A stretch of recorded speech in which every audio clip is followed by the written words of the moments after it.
défis que retrouvent nos conchyliculteurs sur le terrain, c'est-à-dire de lutter contre la prédation par les dorades.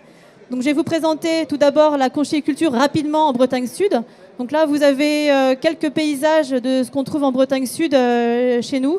Donc ça va du trait du Croisic au sud de la rade de Brest.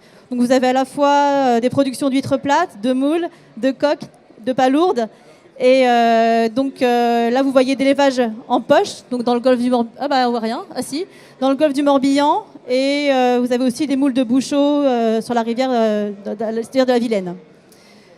Donc nous avons un territoire, donc, comme je le disais, du sud de la rade de Brest sur 3 départements jusqu'à l'estuaire de la Loire. Donc 2 régions, 3 départements, avec environ 430... Donc je vais faire un petit zoom sur notre territoire d'études parce que c'est là où se concentre principalement, en tout cas chez nous, la prédation par les dorades. Donc c'est la baie de Quiberon. Donc la baie de Quiberon, c'est un système un peu particulier. C'est l'élevage qui se fait au sol, donc en profondeur, à 4 mètres de profondeur. Les huîtres sont semées au fond et forcément elles ne sont pas protégées dans des poches ostréicoles. Et donc elles peuvent être forcément happées par les dorades. Donc là je vous ai mis une petite carte pour vous situer un peu la baie de Quiberon, donc dans le sud de la Bretagne, dans le département du Morbihan, à côté de Belle-Île, de l'île de Groix et de Carnac. Ça, c'est pour vous. Jolie région. Donc, je vous montre quelques photos avant de vous montrer quelques vidéos. Donc là, vous voyez sur votre gauche, en haut, une huître. On voit bien l'empreinte de la mâchoire. Vous voyez bien ce petit arc de cercle qui montre que la dorade, elle a été l'huître a été happée par la dorade. Forcément, elle ne mange pas la coquille, mais elle mange la chair qui est dedans, elle la broie et après, elle mange le coquillage. La là, vilaine. Pardon ? La vilaine ? Oui. Et donc là, vous voyez en bas à droite les mâchoires. On voit bien, j'ai fait un petit zoom sur la mâchoire de la dorade royale. Et vous voyez la photo là, qui a été prise par des caméras de l'Ifremer sur l'huître qui est dans la gueule de la dorade.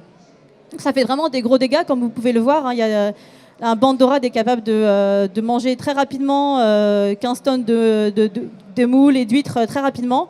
Et ça, c'est un peu un phénomène qu'on voit Bretagne Sud, en Méditerranée, enfin un peu partout sur la façade atlantique maintenant. Vous avez des vidéos, là vous voyez, oui. Ça a été pris dans l'étang de Thau.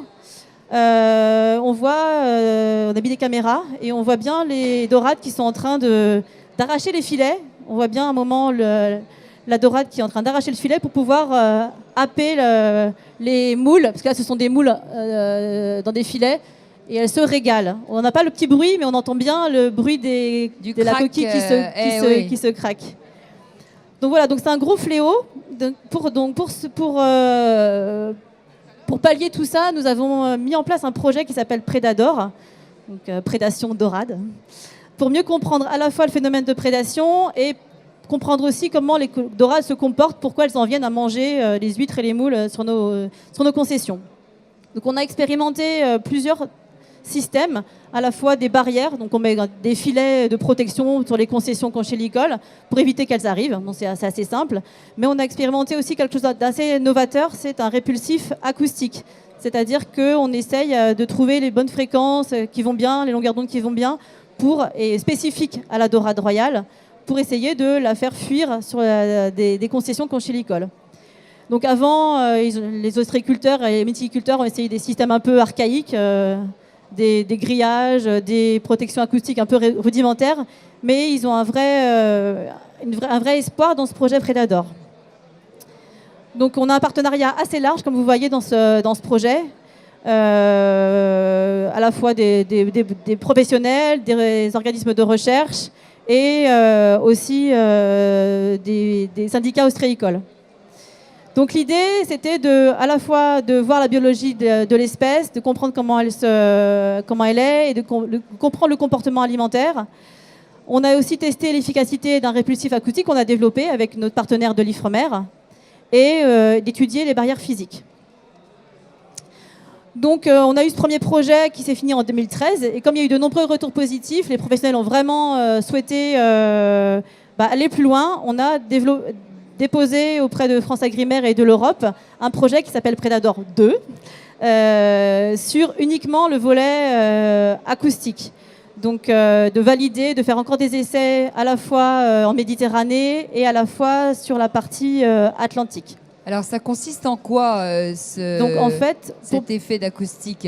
Donc en fait, pour le tester, aujourd'hui, il n'est pas industrialisable. C'est un projet test, enfin c'est un prototype. Donc pour voir son efficacité, on sème des huîtres au sol sur deux carrés différents, un qui est D'accord. protégé par le répulsif, un qui n'est pas protégé, et on voit si, quand il est en marche, si la prédation ou pas sur le système qui est protégé.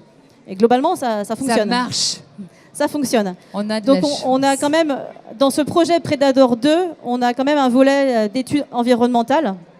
Donc donc là, je vais citer les partenaires, donc des professionnels, une société d'études environnementales et l'Ifremer, et puis nous, avec un financement FEAMP et France Agrimaire.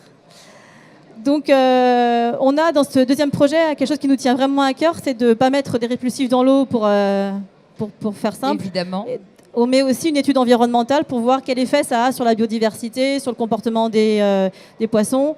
Donc on a vraiment une étude assez poussée environnementale sur le comportement à la fois du bar, mais on s'aperçoit finalement qu'avec les vidéos qu'on a prises, que le bar il n'est pas impacté par les sons qui sont émis. C'est vraiment spécifique à la dorade royale. On a aussi une étude sur le comportement du crabe vert. Alors c'est une espèce sentinelle. Est-ce qu'il est stressé dès qu'il entend le bruit? Voilà, il y a tout un protocole qui va être mis en place.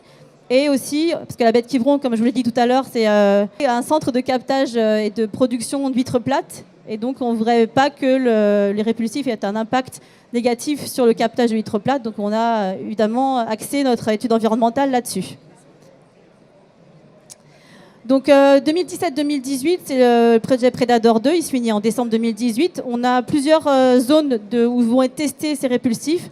Donc vous avez quelques sites là, notamment en Bretagne Nord, à Carantec, en Rade de Brest avec nos partenaires du premier projet, et puis baie de Quiberon et le golfe du Morbihan où les palourdes, pour votre information, sont vraiment filoudes puisqu'elles arrivent même à aller dans la vase manger les palourdes qui sont enfouies. Donc elles sont vraiment assez filoutes. Et on a des expérimentations en Méditerranée. Donc là, c'est l'étang du Prévost, l'étang de Thau, donc entre Sète et Montpellier, où là, on va aussi mettre des répulsifs pour aider les professionnels de là-bas aussi à lutter contre la prédation des dorades.